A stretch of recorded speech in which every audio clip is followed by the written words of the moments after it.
Waheguru Ji Ka Khalsa, Waheguru Ji Ki Fateh. Sikh Spectrum today has come to London, and I'm going to interview Sukhbinder Singh, who is an accountant by profession, but has a hobby for collecting arms. And we're going to interview him and find out about his massive collection that he has. So first of all, Sukhbinder Singh, Waheguru Khalsa. Waheguru Ji Ki Fateh. Sukhbinder, I have to say, I'm impressed with what you've got here, and I know this is not all your collection. But before we start on the collection and talk about it, I do want to ask you something about, to give us a short profile about your life. Okay, sure. So I was basically born in Watford, have a brother and a sister, lived there all my life, and now live in Pinner. And I'm an accountant by profession, working in banking. I have a nursing home business as well with my brother. And really this is more of a hobby, interest, research into really the study of Indian arms and armour. And that's something that I've been studying since 1994. And really what you see here is just a selection of the collection as it formed, as it developed over the years, and as my interest changed and my focus moved away from certain areas of collecting Indian arms and armour into other areas. What you see today is really the culmination of that process. So were you into collecting when you were a young boy, like collecting cards or for cars and this sort of stuff? Or yeah, it seems strange, but I always had a fascination with the past. So I actually started collecting fossils, believe it or not, and on school trips and things like that. And I remember I built up a small collection, and I came home from school one day, my mum had thrown them away, saying, "Why did you collect all these stones?" And obviously there was a lot of tears, and really had to begin again in later life. So it's really, I think I've always had that passion in me, that connection with the past, and that sense of possible discovery, and you're always learning new things. Okay, so this collection that you've sort of set out today, do you want to give me a summary of what it is and how you've broken it down? Right, well, we're going to start here, and really want to start from sort of the early swords, going back 3,300 years to the Copper Age. Wow. And actually looking at the first talwar, first sword that I actually ever purchased. And then we're going to move through the centuries to the 14th, 15th, 16th, 17th century, looking at the swords such as the Khanda, which is very synonymous with the Sikhs and its development. And then we're going to move across looking at various arms and armour, looking at children's weapons and the development of children in terms of the warrior spirit and how they would develop and what their fathers will be teaching them. Right. And we'll look at the construction of those. And then we're going to end up looking at some of the Sikh items in my collection, and some of the historical significance and the personage behind those people who actually own those weapons. Some of them are actually named. Ah, okay. So all your collections, are they sort of, how does one realise or feel that they're actually authentic? Have you bought them from Sotheby's, for example? Well, we buy from established auction houses, from other collectors in the trade, through antique fairs. But that's not to say you haven't been duped. Right. That's part of the learning process. There's an entry level, you buy something, it's, you spend X amount when you shouldn't have, but then you learn, you identify what the fakes are, what to look for, the construction, then you have to understand really metalworking and metallurgy. And if you get that behind you, that grounding, then you can prevent things from that, unfortunate events like that happening again. Okay, so let's start with the first part of the collection, but I do believe that we have to actually wear gloves, because yes, what's the reason for this then? I mean, I brought you a set. Basically, preservation is also important, and we have we're duty bound really to look after these objects in a respectful way, and really there's acidity in your hands off the sweat, and that can actually leave a rusted fingerprint mark, just like a normal fingerprint on black ink, actually on the steel. Oh. So to prevent that from happening and really to preserve them going forward, to prevent any further corrosion, it's advisable that we wear some kind of PVC gloves. That's really good, because I think a lot of the sort of items that Sikhs have, they sort of erode in time, and I just feel that we haven't looked after some of our history very well. That is a problem, but I think that the UK is the best place to find these objects, because the British were in India so long, they managed to bring items back during the Sikh wars, and a lot of objects have really been found in the UK and been diversely spread across the globe, and we'll talk about where I found certain items as we go along. So it's very important that we preserve them. I mean, this is really a very uneventful looking charred talwar. It was all I could afford in 1994. It's very basic. It was the very first item I ever purchased. It's dear to my heart, and for sentimental reasons, you know, I always look back at this as the object that started the whole collection. Are they heavy then, or these? No, but what you find with children's weapons especially is that they're finely balanced, just as an adult piece would be. Right. So the balance is very important. So, you know, they're as constructed just as well as the adult version. Okay. This obviously is a copper-edged sword from the Indus Valley, which is now in the Punjab provinces in Pakistan. And this sword is approximately 3,300 years old. So it's an extremely rare and interesting sword, very similar, if you like, to the Roman gladius, which developed afterwards. But again, it's the forming the basics of an academic collection. Right. So you have to go back in time and appreciate. It's not very ornate, not very well ordained, but it is an impressive piece of early construction. What's the green stuff? Well, this is the copper oxidizing actually on the blade. Right. Would you not somehow protect it then? No, I mean, patina is very important, and that's what we call a patina. Right. So you have to keep the original patina preserved. Okay. And I think that's very important for the authenticity of the object. Right. And I think that's very important. And then obviously as you move up through the ages, we get to what we call the Bronze Age, and really it was really the Palla period, which was about 750 AD. And this is extremely rare survival of a Bronze Age mace, or what we call a gurj in Punjabi. Right. Again, a very rare survival, very diminutive. I mean, you can just imagine the hand sizes are very small. Yes, I was going to say, it feels like a child's hand, really. Yeah, anthropologically, people were much smaller, nutrition was poor. Right. And this is why you find that the grips are very, very small to handle in some instances. Okay, let's move on, because in terms of time, I want to make sure that we cover as much as we can. Sure. Sure. I think if we just focus on this particular object here, this extremely rare katar from Tanjore, South India, cut steel work. And what's important, I think, is the iconography of this piece. We have parrots here on the langets, which are strengthening or supporting the blade. And parrots in Hindu mythology was really the vehicle, what we call the vahana, of the goddess of love, or the god of love. So you've got this dichotomy of love here, the warring object, and then you have a protected, what we call a yali, which is a mythical demon in Indian mythology, which is for protection and ornament. So this piece has got all the imagery to protect the user of the piece. So all that deep meaning in Hindu mythology is engraved and encompasses this piece. So when we look at things in design form, you have to appreciate why they're there and what their symbology is. There's a lot of detail in this, because what I was going to ask you was that I thought it was a dragon, actually. The dragon, the yali is the Indian version of the dragon, if you like. Okay. So, but there's two dragons that really predominate Indian arms and armour or Indian mythology. One is the yali, right, and then this object here has another dragon here. This again is from Tanjore, and this is what we call a Makara. And a Makara is a mythical sea dragon, a sea monster, and this is found in Indonesia, China, Burma, as far away as Cambodia. You get this similar type of thing, and that was a vahana, or vehicle, for the goddess of the sea. So it provides abundance and so on. And this again, in mythological terms, is quite an interesting But would that be used as a weapon for fighting? No, this is actually a sacrificial object. Right, I was going to say. Hence the small, probably for chickens or that type of thing. But again, you know, the construction of it is, you can say, a weapon. Yes. So moving across here, we have a selection, and we're going to talk about children's weapons, but this is actually a kaman or a bow for a child. Right. And these are extremely rare and extremely hard to come by. And this I purchased probably almost 15 years ago. But what's interesting here about the arrows is that these two particular arrows have what we call silver ferrules on the shaft.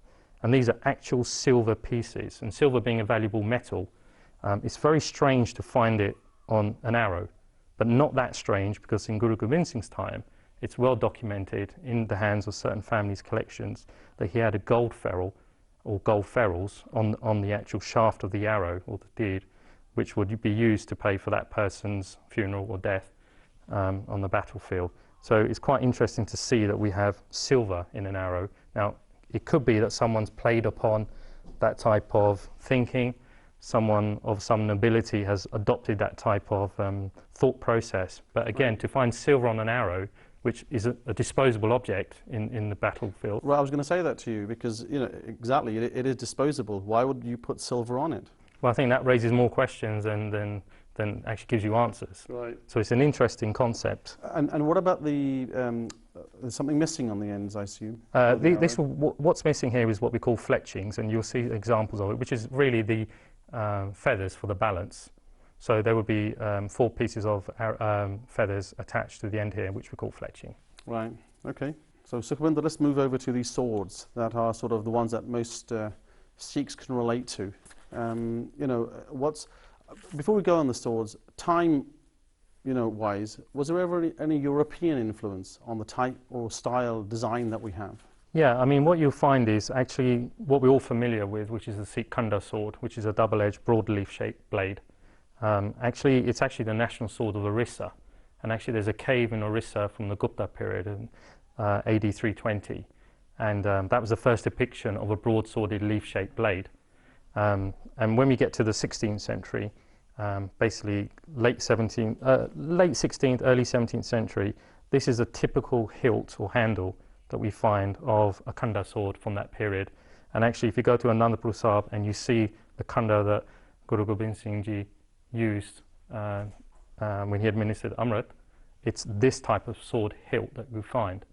There was a European movement in what we call the medieval period from about 1400 in India, and we moved into European influences as European traders were coming to the south of India, and Portuguese travellers and merchants were entering, and missionaries were coming in from Europe. So with them they brought European blades, European swords.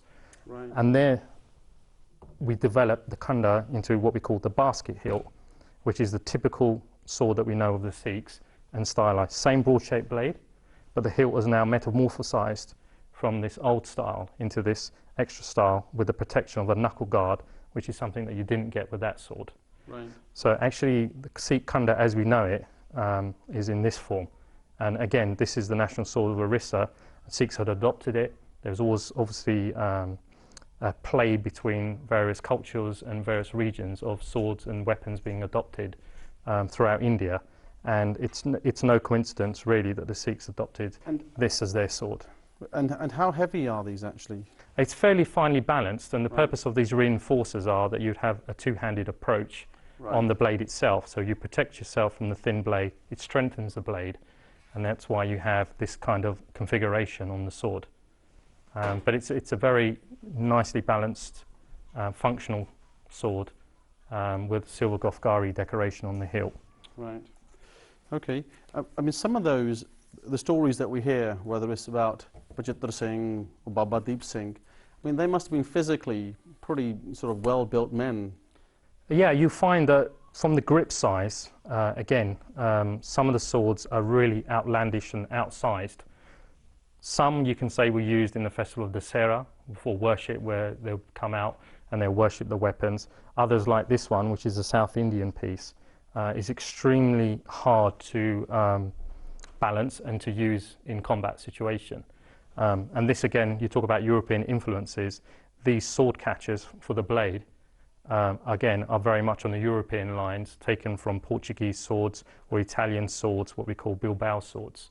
Right. So again, you've got the southern influence or the Farangi European influence coming in to play into Indian sword manufacture.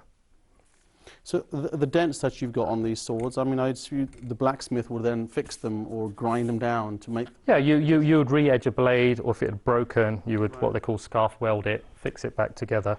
Okay, so let's move on to the next section. Okay, what we have here is a group of early swords, swords and daggers, and we're talking about large people, large-bodied people. This is a katar from Bikaner, which is an all-steel woods construction from the 18th century. Now, if you compare this to this katar, you can see the difference in size. Interesting.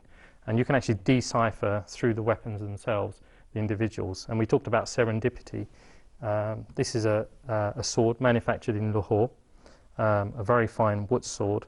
Again, the panels dictate or depict rather the avatars of Vishnu. So what we call the 24 avatars or 24 incarnations of Vishnu.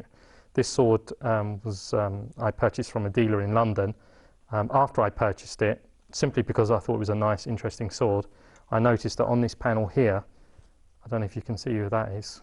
Yes, I can see that. It's Guru Nanak Dev Ji. This is Guru Nanak Dev Ji. So this is, as far as I'm aware. Let me just turn that around so that our, viewers can see it as well. It's actually this one here. So would this be used in battle then, would it? It's more of a parade piece, Right. or a ceremonial or durbar piece, would have been worn in the Sikh courts. Because of the gold work actually goes down the length of the blade, and that's something that you really wouldn't find on a battle-hardened sword. Right. But the fact is, serendipity, the piece found me. No one knew Guru Nanak was there. It's the second known sword in the world that I'm aware of, which depicts Guru Nanak on a sword.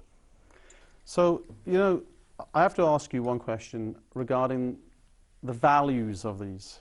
When someone puts a value to them, I mean, is it collectors? I mean, would you sell that is what I'm coming to? I think the obligation in terms of ownership and how you preserve these is a question all collectors have to face at some point in their life.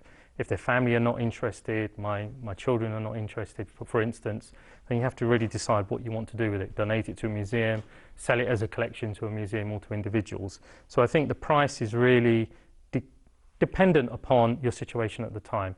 And if you're buying something at auction, it's market value. Right. So if there's two collectors in the room, they will push the price. So in the collection, I didn't think you'd have a double-barrel gun.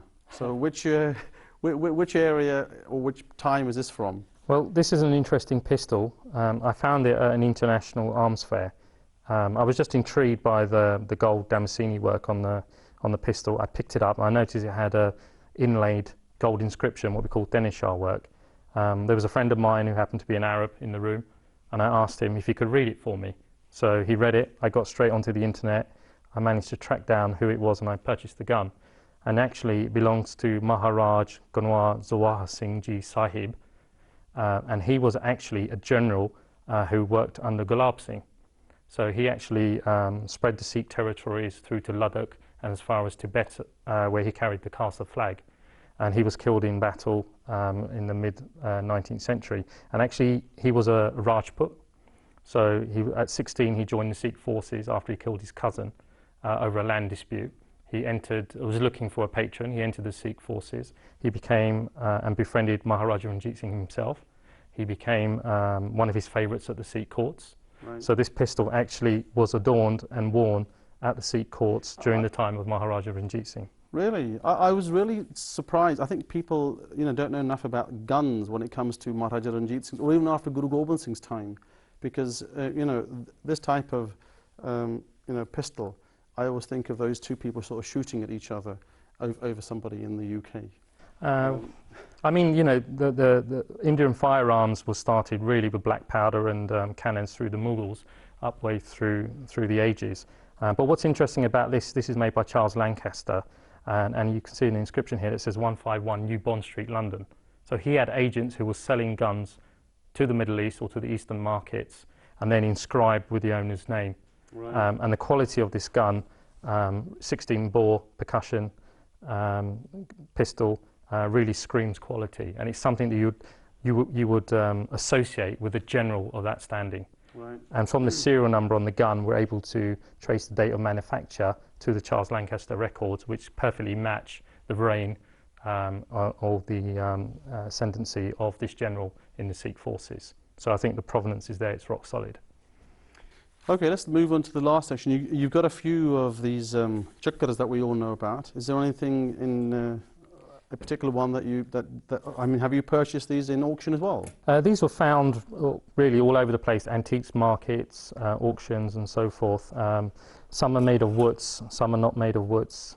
Some bear some type of dot punch inscriptions in Devanagari, which we haven't been able to decipher. This one, for some reason, has silver and gold leaf adorned on it. So it would have been some type of puja, some type of worship going on with this piece. Which is very interesting. Again, I don't know enough about why they would do that, but I can only assume that it was some kind of puja that was happening with these pieces. And really, these pieces have an aerofoil on them, which is very much like an airplane wing to give it lift during flight, almost like a frisbee. And if you think about the aerodynamics and the mechanics and their knowledge of flight at that time, it's quite amazing, really, that they produced a weapon that they knew would travel a fair distance at a fair speed to produce maximum damage. It's only now that I've realised it looks like a frisbee, because before I just thought they were just flat, No, but they're not. they have this curvature. They are, yes. And that's the amazing thing. But again, you know, it was a weapon adopted by the Sikhs, which was used predominantly by the Hindus at the time in the 17th century, and even beyond that, times of in mythological Vishnu times. So it's a weapon that was adopted by the Sikhs. Okay. Before we move on to your last, article that you brought today, these arrows. Then let's just talk about this particular one. Right. This is what we call a quiver, and actually this was given by the 9 sovereign Sikh chiefs to Lord Dalhousie in 1851 when he became Governor General of Punjab, I think in 1846, and the Sikh chiefs would have presented this to him. That explains the immaculate condition, the fact it's never been worn. It was a presentation piece. This is Lord Dalhousie's actual stamp mark, or his wax seal, which he would adorn all the gifts that he was given when during his time as Governor General in India. And the sequins, the thread work, the kamai work on it is just amazing. So the Dalhousie family, do they still have articles of Sikhs? No, interestingly, the Dalhousie family was seated in a country estate in Scotland called Coulsdon. And over the years, I think in 1898 there was one sale, and in 1990 Sotheby's sold off the entire contents. And this was actually acquired in 1990 from the Dalhousie sale itself.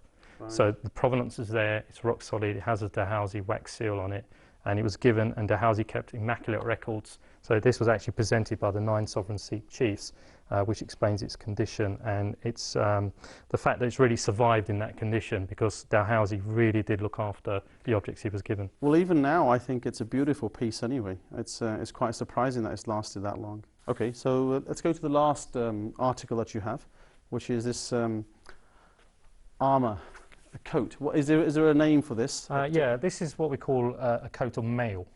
And mail denotes obviously the small rings that are put together. Now this coat was probably manufactured in Lahore, probably around about 1760 to 1780 at a guess, looking at the clasps, which are made of silver. And it was clearly made for a high-ranking individual. And if we just spin it round here and have a look at it, this is what we call a bishop's mantle, which you find in Europe. So you tend to find these on bishops and so on, smocks in the church, and that's why we call it a bishop's mantle. But all this brass interlink work and what we call Ganga Jamna work, which is like the flowing of the Ganges, and this is what we call Ganga Jamna work. But this particular coat is quite interesting simply because the way it's manufactured. It's actually got one row of what we call butted links, where the links are put together, and the second row is actually put together in the same way, but covers a spot weld. It's quite heavy. Yeah, and the reason it's heavy is because of this spot weld in between the links. And this type of manufacture of having a row of butted links, which are links put together like that, and another row with a spot weld in the join, is quite unique. And we showed this to someone at the Wallace Collection, a good friend of mine called David Edge, who was a mail specialist, an Indian mail, and it's the only type of coat of that manufacture in the world that he's ever come across. And I think that gives it the extra strength that, you know, if you were in battle or it was being pulled or an arrow was being fired, those extra welded links would separate this coat and obviously preserve the wearer. It would definitely protect you from a sword blow then? Well, it would hurt if you got hit with a sword blow. I'm not sure if the mail would stand up to heavy, sustained combat. But again, if you look at the piece itself, it's clearly made for extremely high-ranking Sikh. It looks like a designer-made. It feels very silken if you look at it. It's very highly tailored. Yes, yes. And I think, you know, when you consider there could be in excess of 900,000 links in this coat, it must have taken almost a year and a bit to make. Sukhbinder, we've come to the end of our interview, and I want to thank you for allowing us to share, you know, the articles that you've, you know, collected over the last 20 years. But my last question to you would be this: where do you think your collection would be in 50 years' time? I like to think, and it's a question I've been toying with of recent years as I get older, that some shape or form it was preserved as an entire collection, be it in a museum or in someone's private hands, but someone who would appreciate it. And I think that's the key thing. If you appreciate the objects, you're there to preserve them, and you revere these objects for what they were and the people that wore them, I think then, you know, I can rest assured that it will be in good hands for the future. Okay, well, I hope that wish of yours comes true. So I want to thank Sukhbinder for, you know, doing this interview in London with me. So I hope to see you on some other shows as we discussed before. So let's just do Fateh Sanji on this. Waheguru Ji Ka Khalsa, Waheguru Ji Ki Fateh.